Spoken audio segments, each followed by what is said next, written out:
Break के बाद स्वागत है आप सभी का। कैंपस का किंग कौन, जवाब सामने आना शुरू होगा 33 मिनट बाद जब काउंटिंग शुरू हो जाएगी। इस वक्त सभी मतगणना स्थल पर, देखिए हम बात कर रहे हैं छात्र संघ चुनाव 2022 की। सभी जो मतगणना स्थल प्रदेश भर में विभिन्न कॉलेजेस में बनाए गए हैं, यूनिवर्सिटीज में बनाए गए हैं, उनमें अब कर्मचारियों ने अपनी अपनी जगह लेना शुरू कर दिया है। यानी मोर्चे पर ये सभी कर्मचारी तैनात हो रहे हैं। जिस तरह का प्रोसेस रहेगा वो लगातार न्यूज 18 राजस्थान आपको बता ही रहा है। जो बैलेट बॉक्सेस हैं जिन्हें स्ट्रांग रूम में रखा गया था, अब जो मतगणना कक्ष है वहां पर लाए जा रहे हैं, टेबल पर रखे जा रहे हैं। एक एक टेबल पर दो दो लोगों को तैनात किया गया है ताकि किसी तरह की कोई आपत्ति न आए। एहतियातन कई कदम उठाए गए हैं क्योंकि आपत्तियों की बाढ़ सी आती है। अगर एक आती है तो उसके पीछे कई चरी आती हैं। ऐसे में सीसीटीवी कैमरे से भी कोशिश की जा रही है तकरीबन हर जगह पर नजर रखने की। मौखिक लिखित आपत्तियां भी ली जाएंगी और इसी के साथ उनका त्वरित निस्तारण भी किया जाए, इसके लिए भी अधिकारी तैनात होते ही हैं। वो भी अपना मोर्चा संभाल रहे हैं, अपनी जगह पर पहुंच रहे हैं। फिलहाल ये जो तस्वीरें आप देख रहे हैं आपसे कुछ ही देर पहले की है, जब एक मतगणना कक्ष पे टीमें मोर्चा संभालना शुरू कर रही थी और बैलेट बॉक्सेस लाए गए थे। अब चूंकि जो कर्मी यहां पर तैनात रहते हैं उन्हें बाहर निकलने की इजाजत नहीं होती है, तो ऐसे में उनके खाने पीने के लिए चीजें जैसे लंच वगैरह, स्नैक्स वगैरह जो है उसकी व्यवस्था हर मतगणना कक्ष में ही है। पानी की बोतल्स वगैरह वहीं है ताकि उन्हें बाहर न जाना पड़े। कई बार अगर कोई बाहर निकलता है तो आपत्तियों की बाढ़ आती है और फिर हंगामेदार स्थितियां होती चली जाती हैं। वैसा कुछ ना हो उसकी भी एहतियात रखी जा रही है। पुलिस का भारी जाब्ता तैनात है सुरक्षा के लिहाज से, और साथ ही छात्र संगठनों को भी बता दिया गया है क्या करना है क्या नहीं करना है। और इधर एनएसयूआई ने, ये बड़ी खबर हमने आपको कुछ ही देर पहले ब्रेक की और बताई, बागियों पर गाज गिरी है। और देखिए और भी जानकारियां मिल रही हैं, दो और लोगों को 6 साल के लिए निष्कासित किया गया है। देखिए पहले 6 लोगों पर कार्रवाई हुई, अब और भी 2 लोग जो कि बागी होकर चुनाव लड़े थे उन पर कार्रवाई हुई है। राजकीय डूंगर कॉलेज में एनएसयूआई प्रत्याशी के विरोध में ये दोनों नेता उतरे थे, उन्हें मनाने की कोशिश हुई।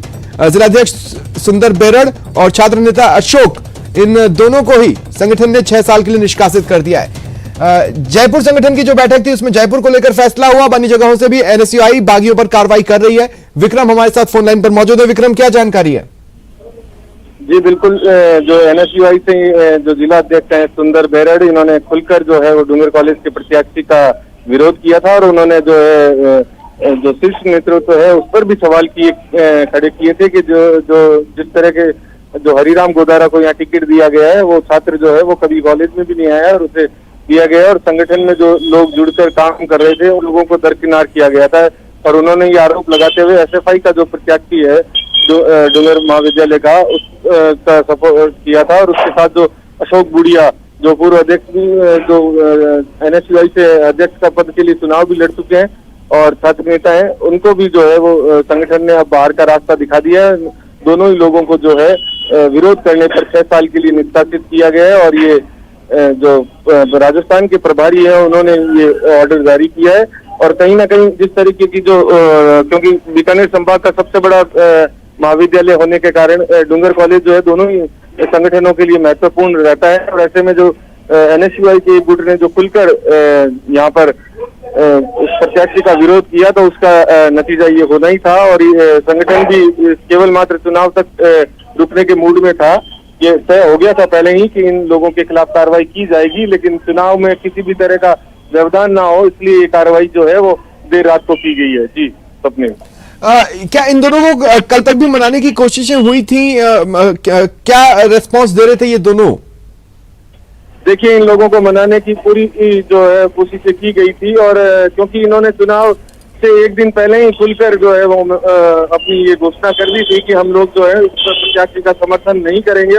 और न्यूज 18 ने भी ये प्रमुखता से खबर दिखाई थी। बीकानेर में जो एनएसयूआई की गुटबाजी थी उसको लेकर संगठन पूरी तरह से प्रयास कर रहा था, लेकिन इन्होंने साफ ये कह दिया था कि जिस तरह का जो टिकट दिया गया है, क्योंकि इसमें मुख्य कारण ये था कि एनएसयूआई के पूर्व अध्यक्ष रामनिवास जो कुकड़ा है उन्होंने जो है वो अपना प्रत्याशी है उसे टिकट दिलवा दिया, और जो सुंदर बेरड़ जिस प्रत्याशी के लिए टिकट मांग रहे थे उसे ये टिकट नहीं मिला। तो कहीं ना कहीं इस बात को लेकर जो है वो विरोध चल रहा था, और अब ये कार्रवाई होने के बाद ये साफ हो गया है कि जो संगठन के विरोध में जो छात्र नेता काम कर रहे थे, या चाहे वो जिलाध्यक्ष भी हो, उन्हें जो है 6 साल के लिए। चलिए, शुक्रिया तमाम जानकारी के लिए।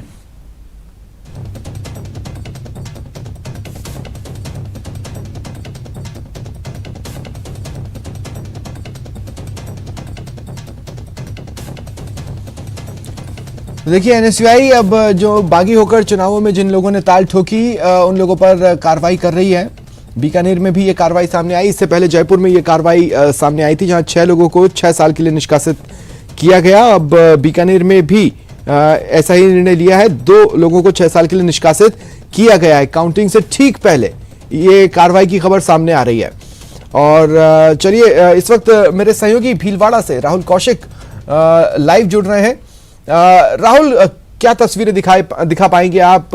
तमाम वो कर्मचारी जो कि आज डिप्लॉयड हैं काउंटिंग के लिए, वो अब अपना मोर्चा संभाल चुके होंगे। हालांकि काउंटिंग अब से करीब 27 मिनट बाद शुरू होगी।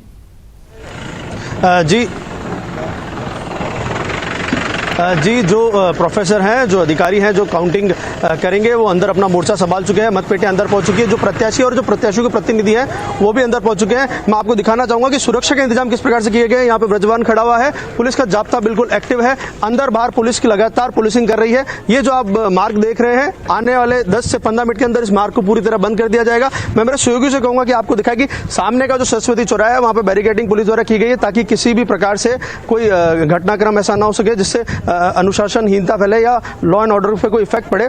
और 10 मिनट बाद इस पूरे मार्ग को बंद कर दिया जाएगा। सुरक्षा के पुख्ता इंतजाम किए गए हैं और 10 बजे काउंटिंग शुरू हो जाएगी, और उसके बाद तय होगा कि एबीवीपी और एनएसयूआई के जो प्रत्याशी हैं उनका भविष्य क्या रहेगा। वो तो काउंटिंग के बाद निकल के बाहर आएगा। और यहाँ पे काउंटिंग की तैयारी पूरी कर ली गई है। मतपेटियां अंदर आ चुकी है। जो प्रत्याशी थे वो अंदर पहुंच चुके हैं, और प्रत्याशियों के जो प्रतिनिधि थे वो भी अंदर पहुंच चुके हैं।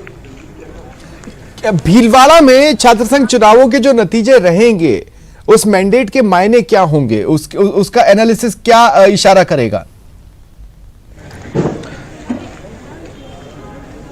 जी, भीलवाड़ा में जो ये छात्र संघ के चुनाव है, ये बहुत ही महत्वपूर्ण है। 2000 आने वाले विधानसभा को भी कहीं ना कहीं इफेक्ट करेंगे। जो युवा होते हैं उनके हाथ में कहीं ना कहीं सत्ता तक पहुंचने की चाबी होती है।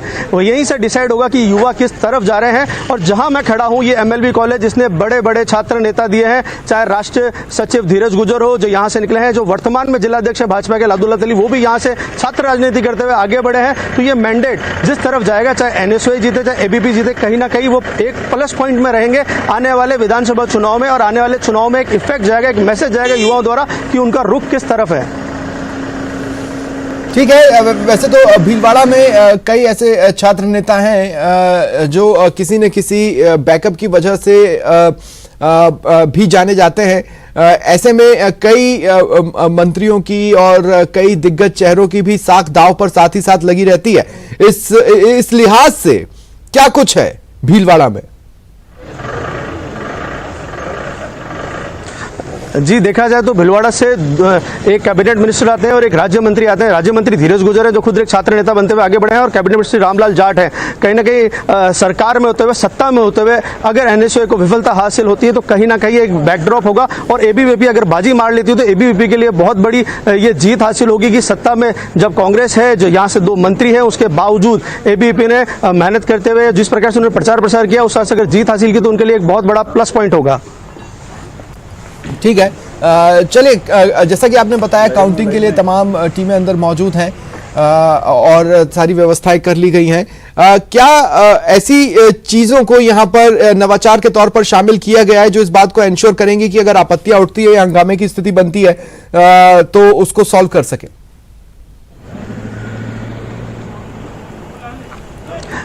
जी, एसडीएम खुद कम्युनिकेट कर रही है प्रत्याशियों से, पुलिस द्वारा कम्युनिकेट किया जाएगा प्रत्याशियों से। जिस प्रकार की आपत्तियां प्रत्याशियों द्वारा दी जाएगी, उनका निस्तारण अंदर हाथों हाथ किया जाएगा। जिस प्रकार से जो डिस्कशन इनका लगातार, जो लिंगदो कमेटी के नियम है उनके लिए जो बातचीत इनकी लगातार चलती आई है, और जिस प्रकार से जो आपत्तियां आएगी उनको अंदर निस्तारण किया जाएगा। प्रत्याशियों को हमेशा कॉन्फिडेंस में लेकर ये सारा काम किया जाएगा। ये बात पूरी तरह एसडीएम और प्रत्याशियों के बीच में कल चुनाव के बाद भी एसडीएम एक्टिव रही थी, प्रत्याशियों से उन्होंने मुलाकात की थी और सुबह जो प्रत्याशी अंदर गए हैं उनसे भी इस प्रकार की पूरी चर्चा हुई है। अब जिस प्रकार की आपत्तियां सामने आती है और अंदर से किस प्रकार का निस्तारण होता है वो तो काउंटिंग 10 बजे बाद शुरू होने के बाद ही पता चलेगा।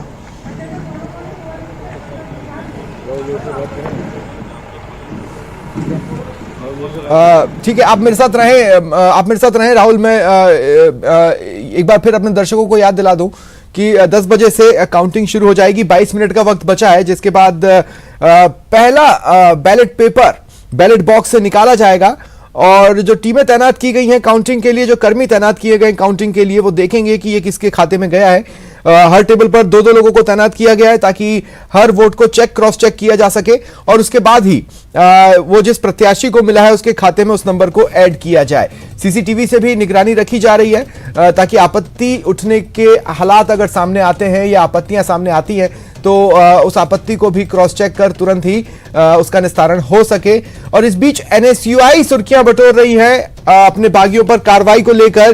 क्या भीलवाड़ा में इस तरह की कोई स्थिति है? जानकारी देंगे सहयोगी राहुल कौशिक हमारे साथ बने हुए हैं। राहुल, क्या इस तरह की कोई जानकारी कि अगर भीलवाड़ा में एनएसयूआई का कोई बागी रहा हो तो अब वो कार्रवाई की जद में आया है? क्योंकि हमने देखा बीकानेर में 2 लोगों को 6 साल के लिए निष्कासित किया गया, जयपुर में 6 लोगों को 6 साल के लिए निष्कासित किया गया। क्या भीलवाड़ा में भी अनुशासनात्मक कार्रवाई का सिलसिला या दौर शुरू हुआ है?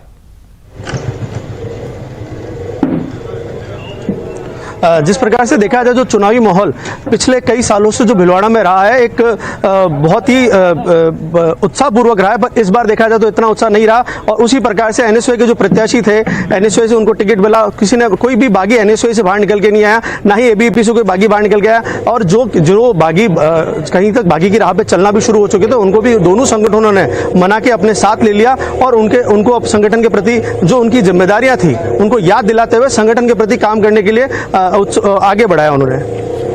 क्या ज्यादा मैटर करेगा इन प्रत्याशियों के लिए जीत में? उनकी जो व्यक्तिगत छवि है, उनकी जो व्यक्तिगत पहचान है छात्रों के साथ, वो या फिर संगठन के तौर पर एनएसयूआई की विचारधारा या एबीवीपी की विचारधारा, मतदाता ने किसे तरजीह दी होगी? क्योंकि दोनों ही केसेस में मैंडेट के मायने बदल जाएंगे। जी, एबीवीपी ने जो Manikyalal Verma college MLB college में जो प्रत्याशी उड़ाया धवल शर्मा जो कि अध्यक्ष पद पे है, और वहीं जो प्रियंका व्यास को एनएसयूआई द्वारा उतारा गया है, प्रियंका व्यास को जो उतारा गया है लड़कियों लड़ सकती हूँ की थीम पे उतारा गया है और धवल शर्मा को राष्ट्रवाद की थीम पे एबीवीपी आगे लेके चल रही है। और कहीं ना कहीं पार्टी जो एनएसयूआई और एबीवीपी है इनका कहीं ना कहीं असर पड़ता है। वहीं जो छात्र नेता लगातार छात्र हितों की बात उठाते हुए हैं, छात्रों के लिए काम करते हुए हैं, जो निजी रूप में कॉलेज आते रहे और छात्रों की समस्याओं को सुनते रहे, उनका समाधान करते रहे, कहीं ना कहीं उसका इंपैक्ट पड़ना बहुत जरूरी है। क्योंकि हर छात्र नेता का छात्रों तक पहुंचना जरूरी है और वहां तक पहुंच के उनकी समस्याओं का समाधान करके जब चुनाव है तो उनकी समस्याओं जिनकी सुनी है उनको उनसे वोटिंग कराना बहुत जरूरी है। उसी के बाद ही कहीं ना कहीं ये जीत हासिल कर सकते हैं। ठीक है, आप मेरे साथ रहें। सहयोगी लवली वधवा भी इस वक्त जयपुर से मेरे साथ जुड़ रहे हैं। देखिए, खास बात तो यह है कि स्टूडेंट्स हैं, कई राजनीति के दिग्गज चेहरों के फैंस होते हैं। हम यहाँ पर मोटे तौर पर जब एनएसयूआई और एबीवीपी की बात कर रहे हैं तो हमें यह नहीं भूलना चाहिए कि एसएफआई भी अपनी उपस्थिति दर्ज रखता है।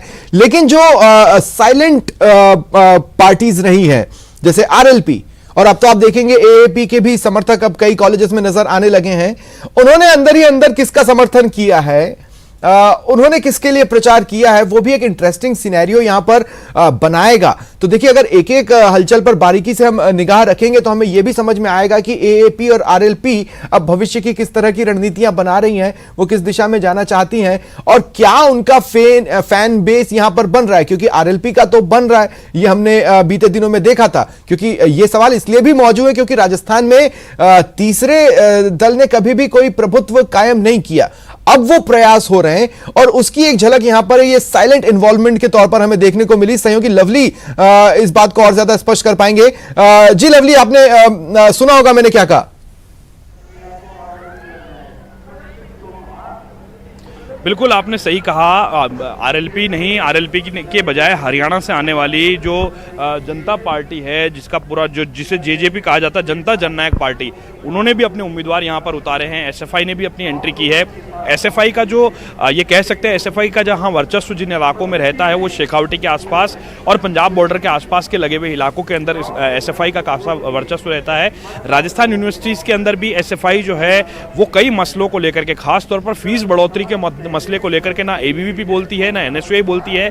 एसएफआई जरूर इस बात को लेकर के आवाज़ बुलंद करती है कि जो फीस बढ़ोतरी है उस पर काबू किया जाए, क्योंकि फीस अगर राजस्थान के गवर्नमेंट कॉलेजेस की बढ़ जाएगी, यूनिवर्सिटीज़ की, तो प्राइवेट और गवर्नमेंट कॉलेज में फ़र्क क्या रह जाएगा। इस बात को लेकर के एसएफआई ने अपने उम्मीदवार यहां पर उतारे। वो बात अलग है कि एसएफआई की ओर से जो संयुक्त सचिव पद की उम्मीदवार थी उदरा कुमावत, उसे एनएसयूआई ने अपने पाले में ले लिया और बाद में एक दिन बाद यानी 24 घंटे बाद ही उन्होंने, अपने पास प्रत्याशी नहीं था तो उन्होंने एसएफआई के खाते से प्रत्याशी को लिया, अब तोड़ा और अपने पास उसे अपने संयुक्त सचिव के तौर पर उतारा। तो ऐसे में एसएफआई के साथ में के अलावा जो है वो जनता पार्टी, जनता जननायक पार्टी, उसके अलावा जो है एबीवीपी, एनएसयूआई, इन तमाम लोगों की नींद उड़ा रखी है वो निर्दलियों ने उड़ा रखी है, बागियों ने उड़ा रखी है। इन लोगों ने लगातार काम किया फील्ड में, लेकिन टिकट वितरण की वजह से नाराजगी थी, इस वजह से बागी। और ये इतिहास रहा है राजस्थान की यूनिवर्सिटीज़ का कि जहां जहां पर एबीवीपी, एनएसयूआई से कोई बागी अगर चुनाव लड़ता है या तो वो जीतता है, अगर वो नहीं जीतता है तो समीकरण इतने बुरे खराब करता है कि सामने वाले को भी जीतने नहीं देता है। ठीक ऐसा ही समीकरण जो है वो एनएसयूआई की रितु बराला के साथ बैठता हुआ नजर आ रहा है। रितु बराला क्योंकि जाट कैंडिडेट थी, जातिवाद के आधार पर अंतिम समय में ये चुनाव पूरी तरह से जातिगत समीकरणों में बदल गया। ये दुर्भाग्य है छात्र संघ की राजनीति का कि जो चुनाव है वो जातिगत मुद्दों पर हो रहा है, जो मुख्य मुद्दे होते हैं वो गौण हो जाते हैं। तो जालोर के अंदर लगा ना, जब हनुमान बेनीवाल से आशीर्वाद लिया गया या किरोड़ी लाल मीणा से वर्चुअल आशीर्वाद लिया गया, तो एक तरह से जाट फैक्टर को, कास्ट फैक्टर को तड़का ही तो लगा। और क्या था वो, यही तो कदम था।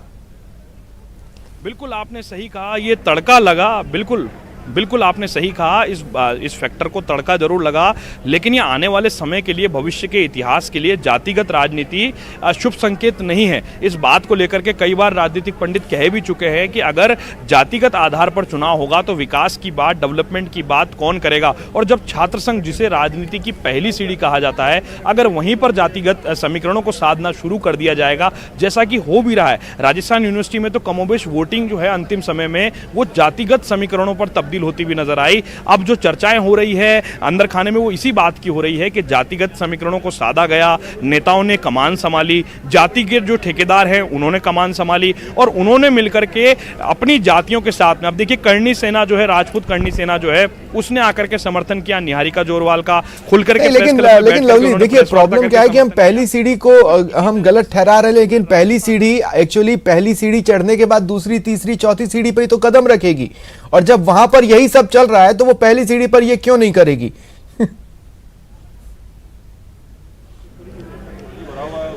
देखिए आपने सही कहा, जब पहली सीढ़ी के बाद में आगे की सीढ़ियों पर इसी तरह की कमोबेश स्थितियां, इन स्थितियों को सुधारने के लिए सभी लोगों को एकजुट होने की जरूरत है, यूनाइटेड और एकेडमिक होने की, शिक्षित होने की बेहद जरूरत है। शिक्षित नहीं होंगे तो कमोबेश इस तरह की स्थितियां यहां पर बनती है। और अभी अगर जातिगत समीकरणों को साधने की बात की जाए तो इस तरह का कल्चर जो है राजस्थान यूनिवर्सिटी में पिछले कुछ समय से देखा गया है। पिछली बार भी निर्दलीय पूजा वर्मा के जीतने के कोई चांसेस नहीं थे, किसी तरह की कोई किसी को आशंका नहीं थी, मगर जो परिणाम आया वो बेहद चौंकाने वाला था। और आज भी कमोबेश ऐसा ही माना जा रहा है, क्योंकि जो वोटिंग परसेंटेज है वो काफी कम रहा है, जातिगत समीकरणों को अंतिम समय में साधा गया है। तो इन तमाम चीजों को देखते हुए ये माना जा रहा है, जो सोर्सेज है वो ये कहते हैं कि 100 से 500 वोटों के बीच में जीत हार का अंतर हो सकता है। निर्दलीय जो है वो पहले दूसरे नंबर पर रहें, बाकी जो प्रत्याशी हैं पार्टियों के, संगठनों के, वो तीसरे चौथे नंबर पर, या हो सकता है उनके कहीं जमानत जब्त ना हो जाए। इस तरह की चर्चाएं भी जोर पकड़ रही है, लेकिन सभी को परिणाम का इंतजार करना चाहिए। जो स्ट्रांग रूम से पेटियों के आने का सिलसिला है वो चंद मिनटों के अंदर शुरू होगा, और ये मतदान स्थल, मतगणना स्थल है जहां पर पेटियों को राया जाएगा, खोला जाएगा बैलेट पेपर्स को, और उनकी जो है मतगणना होगी। एक बार फिर से यादें ताजा होगी बैलेट पेपर की, उन चुनाव की। हालांकि छात्र संघ चुनाव बैलेट पेपर पर होता है, मगर पहले राजस्थान के अंदर विधानसभा का चुनाव, देश के अंदर लोकसभा का चुनाव जो है वो बैलेट पेपर पर होता था, कई दिन लगते थे मतगणना में। लेकिन अभी भी ये प्रयोग करने की बात चलती रही कि क्यों ना ईवीएम का प्रयोग छात्र संघ चुनाव में किया जाए, लेकिन इस बात पर सहमति नहीं बनी और एज इट इज जो परंपरा चली आ रही है मतदान और मतगणना की, उसे रखा गया और बैलेट पेपर के माध्यम से ही इस चुनाव को कराया जा रहा है। बैलेट पेपर और ईवीएम को लेकर के कई तरह के सवाल भी उठते हैं, लेकिन उन सवालों के बीच में बात यह है कि बैलेट पेपर को लेकर के विश्वास लोग ज्यादा। चलिए शुक्रिया शुक्रिया लवली, आप बने रहे मेरे साथ फिलहाल जुड़ने के लिए, क्योंकि आगे भी मैं आपसे अपडेट्स लेता रहूंगा। वक्त एक छोटे से ब्रेक का है। राहुल भी मेरे साथ बने हुए हैं, आप भी बने रहें। कुछ ही पलों में दोबारा मिलते हैं और इस महाकवरेज को आगे बढ़ाते हैं। रुकना एक ब्रेक के लिए।